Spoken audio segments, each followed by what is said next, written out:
दिंडोरी पोलिसांची मोठी कारवाई, 71 लाखांचा अवैध गुटखा व तंबाखू जप्त। दिंडोरी पोलीस ठाण्याच्या हद्दीत अवैध गुटखा वाहतुकीवर पोलिसांनी मोठी कारवाई करत तब्बल 71,83,400 रुपयांचा मुद्देमाल जप्त केला। या कारवाईत एकाला अटक करण्यात आली असून एक आरोपी फरार आहे। पोलीस महानिरीक्षक दत्तात्रय कराळे व पोलीस अधीक्षक बाळासाहेब पाटील यांच्या सूचनेनुसार दिंडोरी पोलीस निरीक्षक भगवान मथुरे यांच्या मार्गदर्शनाखाली ही कारवाई करण्यात आली। मिळालेल्या माहितीनुसार रविवारी 5 एप्रिल 2026 रोजी पहाटे 12:30 वाजताच्या सुमारास पेठ नाशिक महामार्गावरील चाचडगाव शिवारात पोलिसांनी सापळा रचला होता। त्यावेळी संशयास्पद वाटणारे टाटा कंटेनर MS05 AM 1821 या वाहनाला अडवून तपासणी केली असता त्यात शासनाने प्रतिबंधित केलेला गुटखा, पान मसाला, सुगंधित तंबाखू मोठ्या प्रमाणात आढळून आला।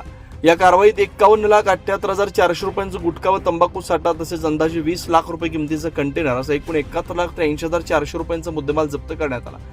हा माल गुजरात राज्यातून कर बुडवून महाराष्ट्रात विक्रीसाठी आणला जात असल्याचं तपासात निष्पन्न झालं।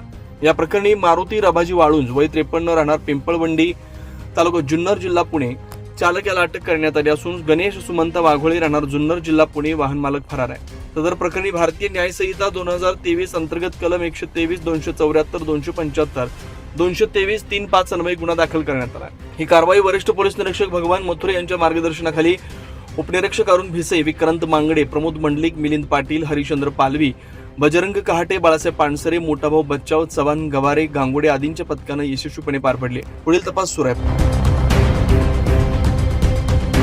प्रतिनिधी नितेश ताडगे, बणी।